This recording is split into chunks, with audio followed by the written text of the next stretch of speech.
Christchurch is a great example of what can be achieved with thoughtful planning and funding around a cohesive infrastructure vision.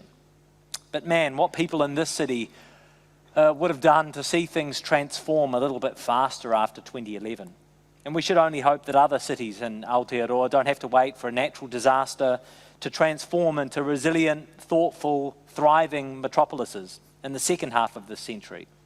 Our next panel this morning is here to consider some of the top factors in achieving urban transformation. So to kick us off from Arup, please welcome Liz Halstead.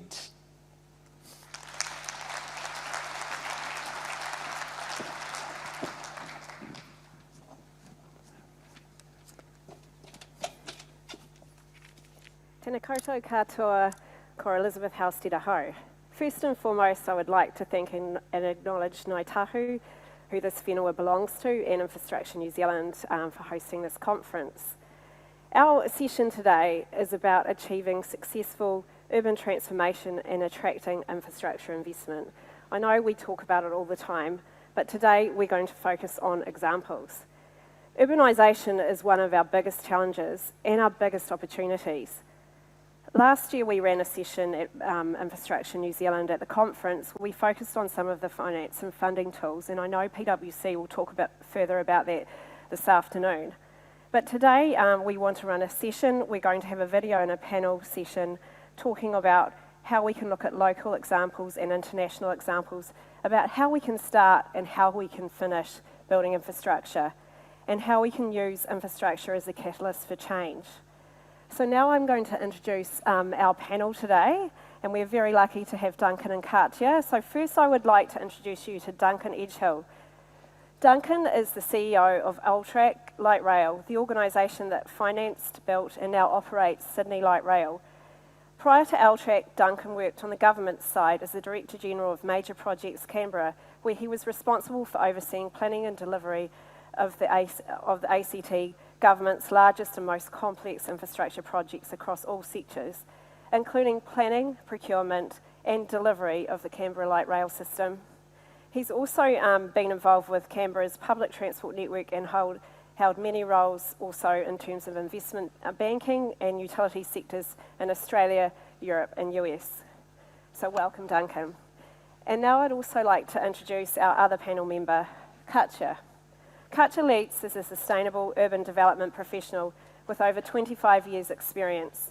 Her career has spanned local government, freelance research, and for the last 16 years, property development. She is the General Manager, that some of you may already know, of Urban Planning and Design at Kāinga Ora, and holds an Executive MBA from Auckland University and a Bachelor of Technology from Unitec. Katja has a passion for housing, sustainability and placemaking, and was part of the team developing Hobsonville Point. She takes huge satisfaction from the success of Hobsonville Point and now leads a wider team tasked with planning urban development projects across New Zealand. And finally, I'd like to introduce you to our speaker on our video, who will be joining us in New Zealand in August. And we welcome you meeting with him then to help pick his brain about urban transformation. Roger Madeline jointly leads the development of Canada Water, a 53-acre development project in central London. He joined British Land as the director in 2016.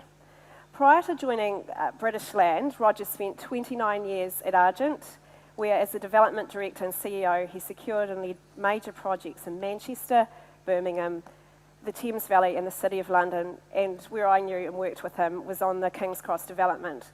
He was awarded a CBE for services to sustainable development in 2006, and I think he's probably one of the most courageous developers I've met in my career. So without further ado, we will put on the video for 5 minutes where Roger will give his reflections on urban transformation, and then we'll start our panel session.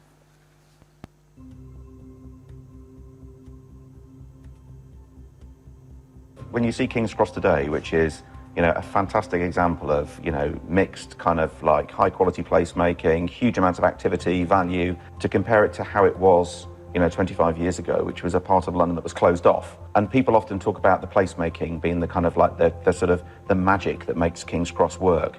Just talk a little bit about placemaking and what you think good placemaking is. A great place for a developer to start is somewhere that is inaccessible, isn't providing something that someone wants. And I have always looked at everything I've done in development, whether it's offices or whether it's retail or whether it's residential or whether it's public space, leisure. If I was in a position of the people I'm trying to make this to appeal to or an age, what would I like? Obviously it's about connections going from A to B.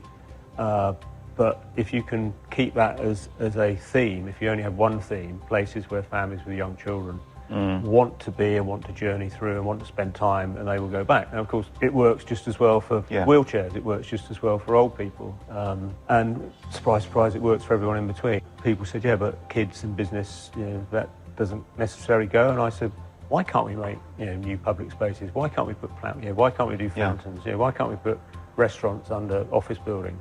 Just sort of give your thoughts, Roger, on how you make, early phases of development feel kind of complete and whole and successful, and what are the kind of key ingredients of that? These multi-phase mixed-use projects, they have to have economically viable phases. And what do you mean by economically viable? It means that if you finish that phase and then the economy turns, then you have to stop, you don't go bust.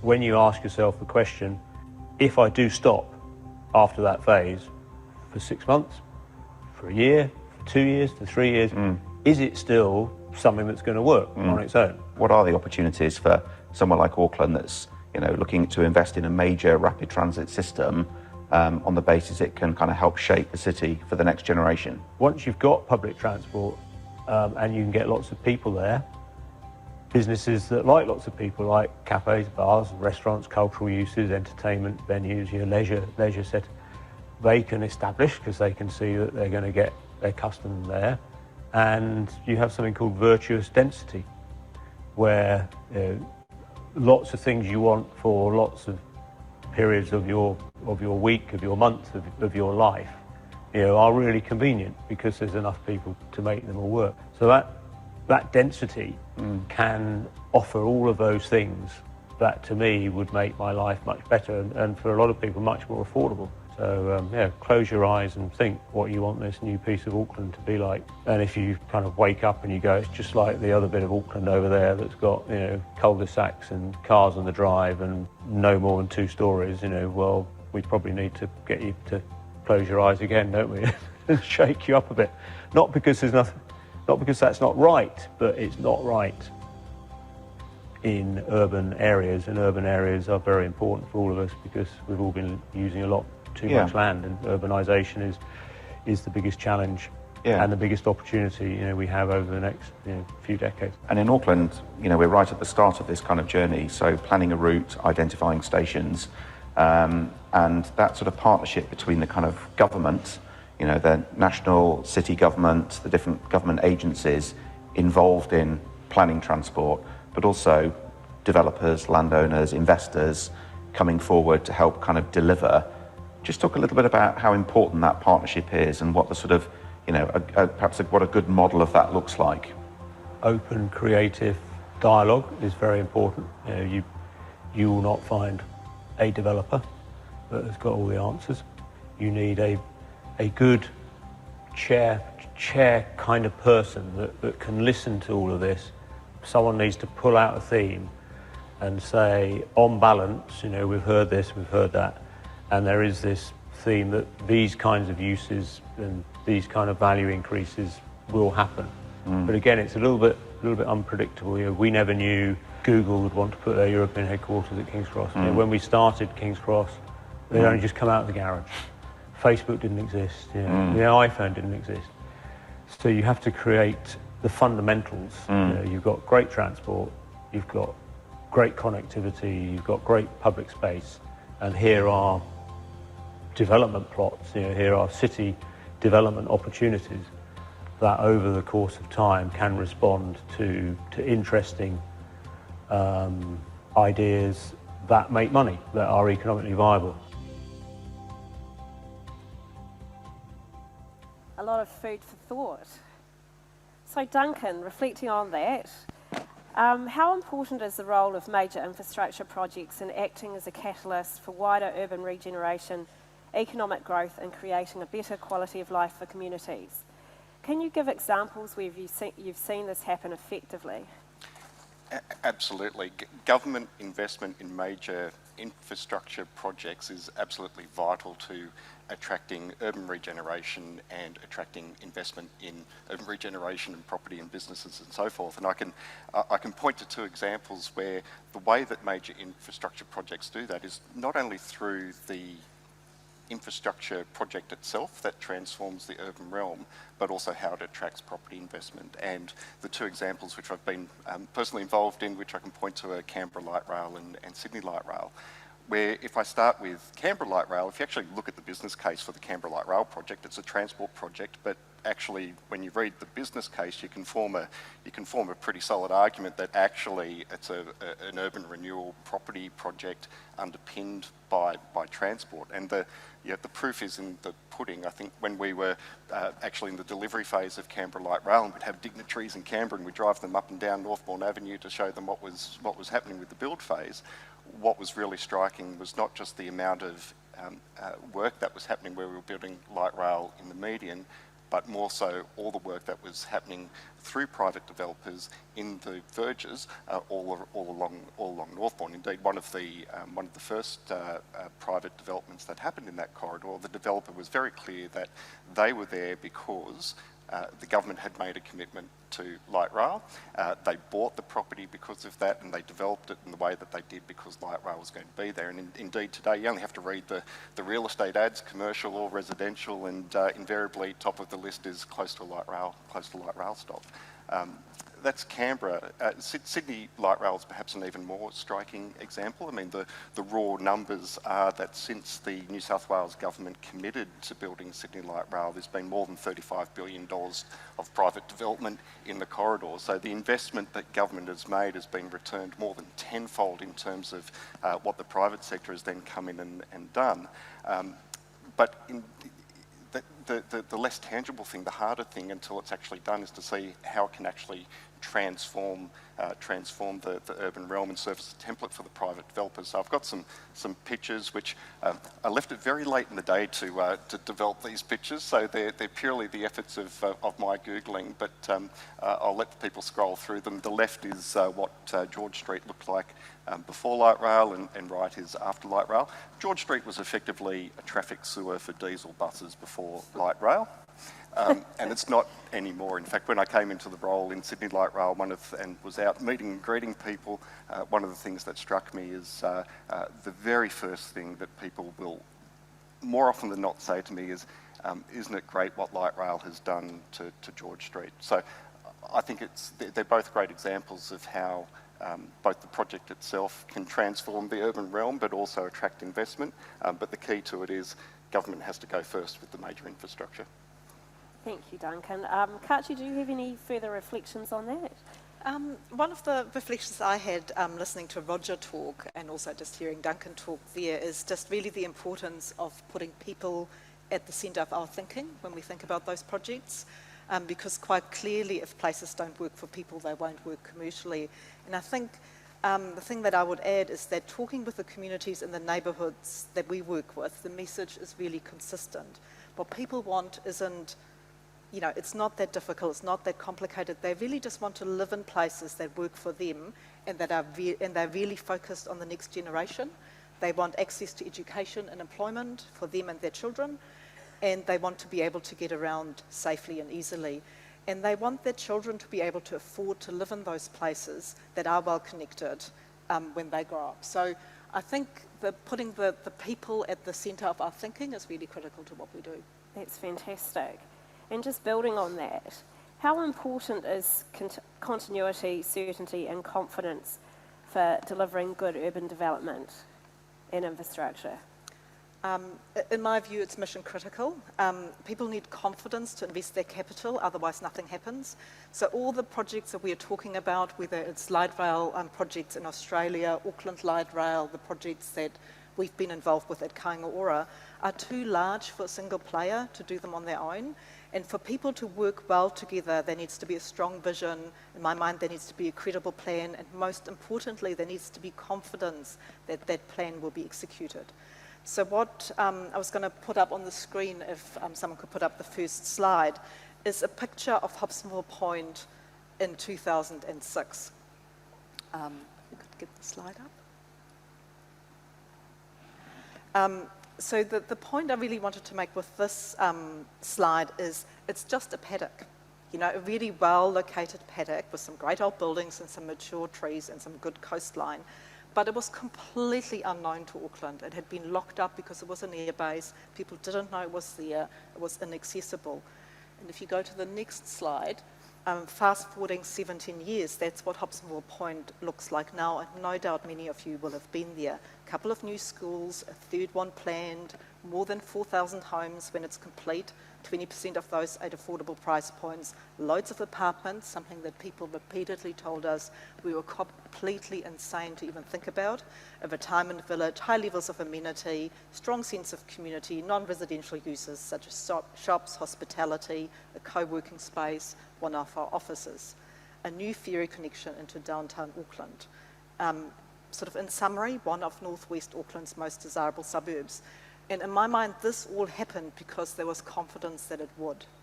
A joint vision was agreed between central and local government, and I think a lot of credit needs to go to the vision of what was then Waitakere City Council, and a high-level development agreement was signed. And this built the foundation for an infrastructure funding agreement that followed, and that really gave the parties certainty. It set out who was going to pay for what and how we were jointly going to deliver the trunk infrastructure, the reserves network, the stormwater network. And the vision has been really consistent for the last 17 years, but there's also been flexibility, and I think that's another point I'm keen to make, is there must be flexibility in the plan and in the master plan, because we cannot anticipate the future. I think, like Roger said, when they started out, Apple was still in a garage. There was no Facebook. Yet the plan allowed to accommodate Google's headquarters. And I think in our case, we had enough flexibility and agility to respond to changes in the context, such as during the GFC, changes in government policy, and probably most significantly, a real change in the way people wanted to live. So the way people thought about living in their neighbourhood really changed over the 17 years. Importantly, there was funding in place, and our partners could be confident that we would deliver. Moving on from Hobsonville Point, we are now working on multiple large-scale neighbourhood redevelopment projects, and just a very quick plug for our booth, so come and see us there and find out more about it. Thank you, Katja. Duncan, have you got anything else you'd like to add to that? I would certainly echo that, but the space that we're in, it's a people space.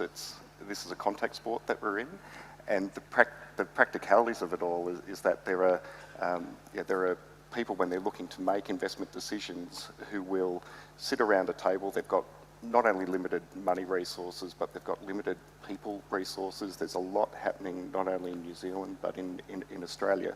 They have to make real life decisions about where they're going to be deploying their resources. And if there's a government over here or a city over here that is clear in what it wants to do and is getting on with it, and there's a city over here that keeps prevaricating, doesn't really know what it wants to do, and maybe isn't clear in its objectives, then you can imagine if it was your own personal money, you can see how that investment decision is going to play out. If you're the private developer or business, you're going to go where there's certainty rather than where there isn't. So I think there's a really practical, real element to the conversation as well.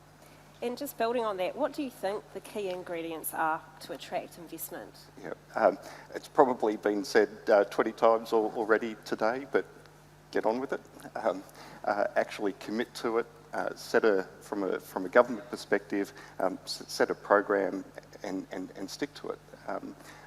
A couple of sub-points to that is it's difficult, but at the same time, it's not that difficult to get a big infrastructure project up and going. From the government side, as soon as you're given the green light, you hire the staff, you get a reference design underway, you get a QS to cost it, you finish the business case.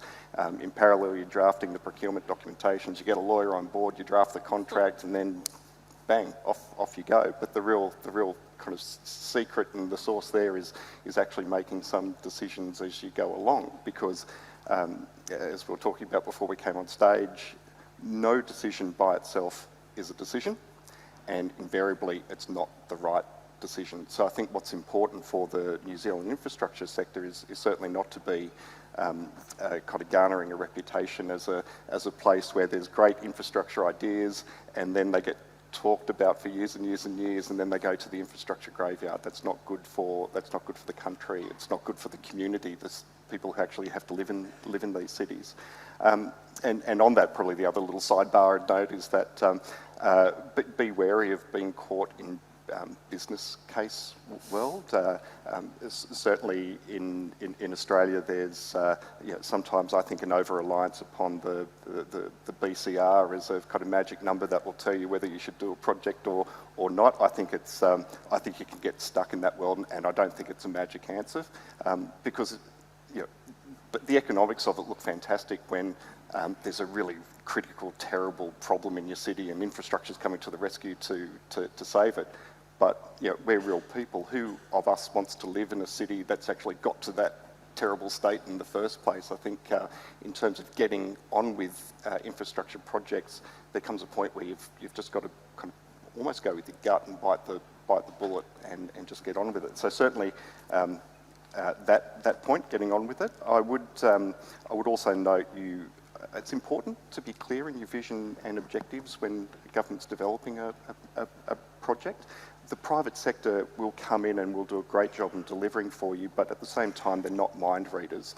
And if you can't explain as a government why you're trying to do a project, it's very hard for the private sector to guess. And then you're back into this world of, well, I've got limited resources, limited people. I'll go where it's clear. A couple of other points. Get the delivery model right. The delivery model is going to be different for different projects, but to use the light rail example, Sydney, Canberra, Gold Coast, they're all PPPs, and there's a reason for that, and the market's familiar with it, but there's also a very important risk management element to that too, where that structure helps both the private side and the government side manage interface risks. I think be cognizant of the market that you're in. Don't let it stop you. Delays, everything's only going to cost more at some point in the future, so don't be scared by the market that you're in, but be cognizant of it. So in the current market, I think what that means is if you're looking for bidders to come to New Zealand or from within New Zealand to bid on projects, then the risk allocation under the contract needs to be sensible. Bid costs and bid cost reimbursement invariably will need to be paid in the current environment. And I'm also personally a big fan of shortlisting at RFP stage down to two. Once you've got only two bidders left, then people become really hungry to win that deal and put their best foot forward. All of that, I think, needs to be supported or underpinned by a governance model. So this is kind of indirect, but you need your governance model to work as well. So for transport projects, for example, if they're transport projects, but they're actually also land development and urban rejuvenation projects, I think you actually need to have the planners and the property people at the table in the governance structure, because it goes into creating that whole of, it's one government and it knows what it wants and it knows how to get there. Thank you, that's great. I just thought, Katja or Duncan, have you got any lessons learnt from delivery as well, and delivering on the ground? Because we talk a lot about infrastructure, but some of these delivering on the ground, if there are any short lessons learnt that you would like to add? One thing I would maybe add to what Duncan has just talked about, more from an urban development perspective, I'm not an infrastructure person, more an urban development person, is that the industries are really different, and I think we need to keep that in mind, that large-scale infrastructure investment is often a single player or very few players, while our urban development industry is really fragmented. And I think in New Zealand we have an opportunity to, as well as attracting potentially overseas investment, is to really grow our own industry. And I think if we do that well and we give multiple smaller parties a steady supply of projects, of work, of builder-ready land, then they can build their businesses. And it's one of the things I think that's worked well for us at Hobsonville Point. Yeah, and great succession planning and things like that. Any other I know it's, well, how long is a piece of string? Yeah, I could speak for hours on this one. In fact, we did a report with lessons learned, but I'll share with you a personal lesson learned. I come from a finance background. So as I was involved in my early infrastructure projects, was probably naturally inclined towards lower cost means the best and focusing on the dollars. But one thing I've come to appreciate the longer and longer I've been in this sector is that actually after your procurement process, after the build process, the thing that is left is the design. And that's the stuff that if you're living in a city, you're part of a community, you're going to be looking at that for the next 20, 30, 50 years. So my lesson learned is it might feel nice to scrimp and scrape on a few dollars here and there, but I think it's a false economy, and don't underdo the design and the legacy that you're actually leaving for your community. Thank you, the whole value engineering. And finally, just to finish our session, Katja, what are your two takeaways for New Zealand on how they can deliver major infrastructure and get great regeneration outcomes? I think from my point, the two things I would say is that projects need a clear vision, a high-level plan, funding in place, and confidence that it's doable. And the second thing I would say is people just need to get started. Just make a start. Don't think about whether you know what exactly you're going to be doing in 10 years' time, because we cannot know and we will be wrong, but we can know what we're going to do in the first few years. And I think the key thing is to just get started. Yep. I'll reiterate the same. Commit, make a decision. Again, not making a decision is a decision, and it's often the wrong decision. And then get on and deliver. Thank you both so much. So it's all about less hui and more doing. We don't have any times for open questions, but please come and see us in the breaks. We're really keen to talk, and thank you guys very much.